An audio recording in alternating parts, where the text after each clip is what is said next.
Hi guys, आज हम पढ़ेंगे सद्य स्नेहन विधि, 5% की पेया और सुअर के मांस रस में घृत और नमक मिलाकर दिन में 2 बार पीने से स्नेह कैसे होता है। और स्नेहार्थ कुछ द्रव्यों का विशिष्ट रोगों में निषेध। स्नेहार्थ कुछ द्रव्यों का विशिष्ट रोगों में निषेध, यानी कि कुछ ऐसे द्रव्य हैं स्नेहन के जिनका एक पर्टिकुलर डिजीज में मना किया गया है, और फिर उन मना किए गए डिजीजेज में कौन से स्नेहन विधि करनी है ये देखेंगे। तो गाइज, इससे पहले जो चैनल पर वीडियोस अपलोड की गई हैं उसमें हमने 25 प्रश्न जो कि आत्रेय पुनर्वसु से आचार्य अग्निवेश ने पूछे थे उनका उत्तर देख चुके हैं, और जो कि इसने अध्याय सूत स्थान के 13 चैप्टर के चरक संहिता में वर्णित है उसको हम पूरा डिस्कस कर चुके हैं 25 प्रश्न को। तो आप चैनल पर जाके वीडियोस चेक कर सकते हैं।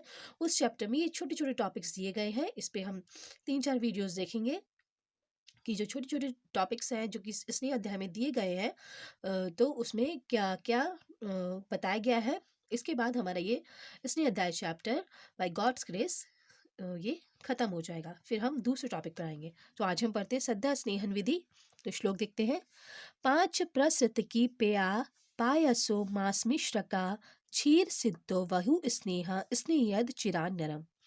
इसका रेफरेंस है चरक सूत स्थान के 13 चैप्टर का 89 श्लोक।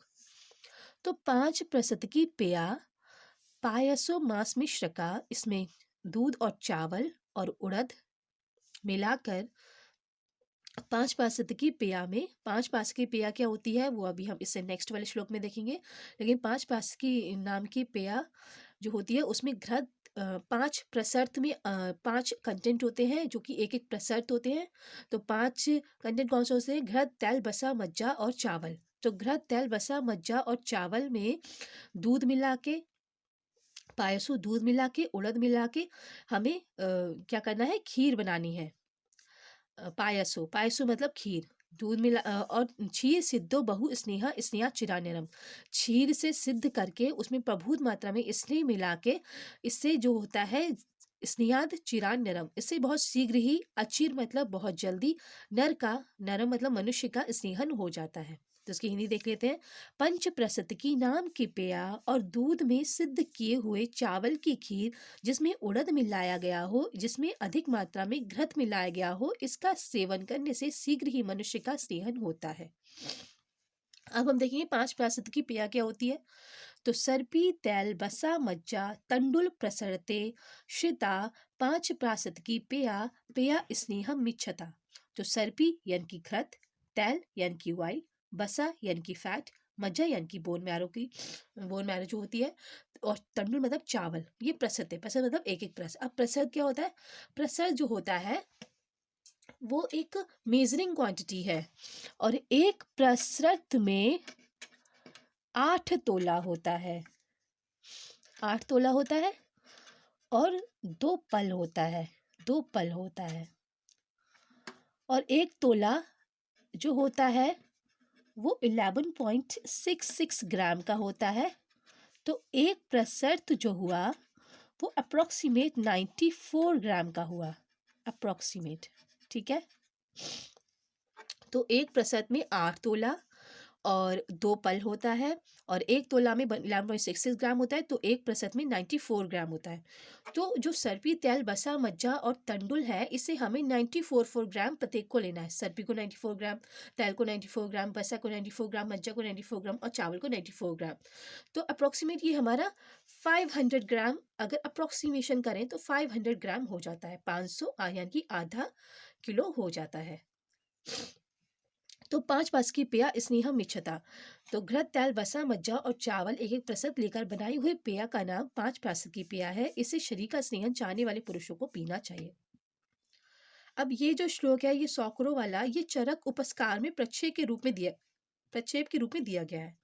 तो सौकरों व रसा, ये सुअर के मांस रस में स्निग्ध सर्पी लवण युक्त, सर्पी घृत और लवण से युक्त करके पीते 2 बासरा, दिन में 2 बार पीना है। यत्नात इसलिए चिरानम, इससे शीघ्र ही सेहन हो जाता है। तो प्रभुत घृत से बनाए हुए सुअर के मांस रस में घृत और नमक मिलाकर दिन में 2 बार पीने से मनुष्य को शीघ्र ही सेहन होता है। ठीक है।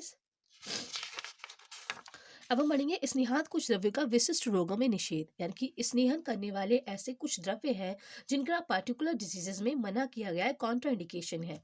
तो ग्राम में आनूप औदकम मासम गुड़ दधि पयस्तिलान कुष्ठी शोथी प्रमेही चा स्नेहने चा प्रयोजित। इसका रेफरेंस है चरकसूद स्थान के 13 चैप्टर स्नेह अध्याय के 91 श्लोक। तो कुष्ठ, शोथ और प्रमेह। कुष्ठ मतलब स्किन डिजीजेज, शोथ मतलब इन्फ्लेमेशन या एडेमा, और प्रमेह मतलब यूरिनरी ट्रैक्ट डिजीजेज या और मेनली क्या है, डायबिटीज।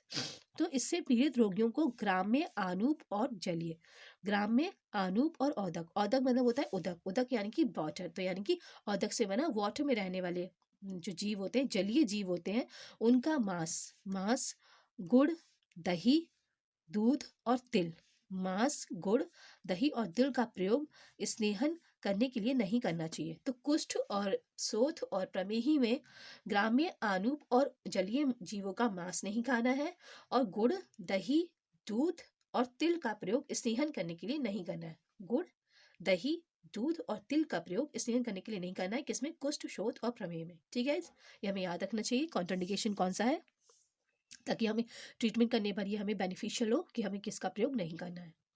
अब पढ़ेंगे कुष्ठ आदि रोगों में स्नेहन विधि। अब जो ये जो है कुष्ठ शोथ और प्रमेही, इनमें जो मना कर दिया कि ये नहीं करना है, तो फिर क्या करना है, तो उसका श्लोक देखते हैं।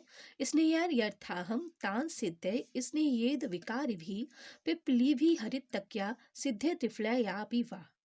तो उपयुक्त कुष्ठ शोथ तथा प्रमेह रोग में तत्त रोगोचित घृत आदि स्नेहों एवं तत्त रोगों में विकार न पैदा करने वाली लाभप्रद औषधियों की सिद्ध स्नेहों से स्नेह करना चाहिए, अथवा पिपली हर्रे या त्रिफला से पकाए हुए स्नेह से स्नेहन करना चाहिए।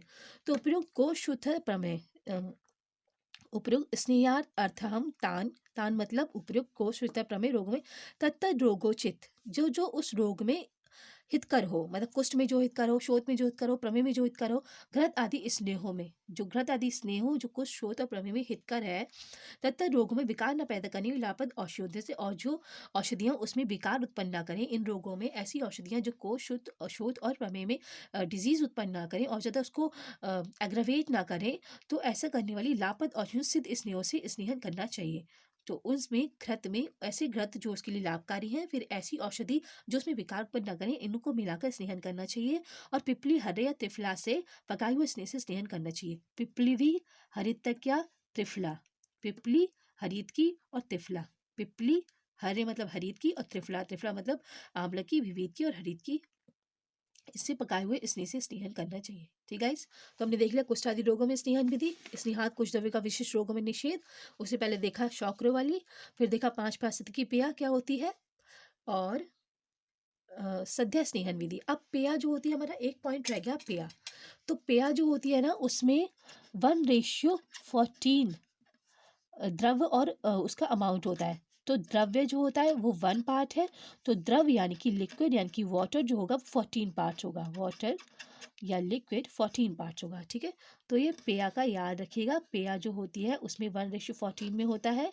द्रव्य, द्रव्य यानी कि अगर जो औषधि है वो 1 पार्ट है, तो द्रव जो होगा 14 पार्ट्स है, द्रव वाटर 14 पार्ट्स होगा। ठीक है, तो हमने देखा सद्य स्नेहन विधि देखी, 5 वास्तविक क्रिया देखी, शौकरों का मारस मासरस से देखा, स्नेहात कुछ द्रव्य के विशिष्ट रोगों में निषेध देखा, कुष्ठ आदि रोगों में स्नेहन विधि देखी। ठीक है गाइस, इससे आगे वाली वीडियो में हम और भी स्नेह अध्याय के जो छोटे छोटे टॉपिक्स हैं उनको डिस्कस करेंगे। गाइस, चैनल पे एक वीडियो, एक टेस्ट सीरीज अपलोड की गई है, उससे आप अपने सेल्फ असेसमेंट के लिए सेल्फ असेसमेंट के लिए उसको उसको उस पर अपियर हो सकते हैं कि आपका सेल्फ असेसमेंट क्या है, कितना आप स्कोर कर पा रहे हैं, जो कि कॉम्पिटिटिव एग्जाम और वेरियस एकेडमिक एग्जाम्स के लिए बेनिफिशियल है। ठीक है, thank you, have a nice day, जय हिंद, जय भारत।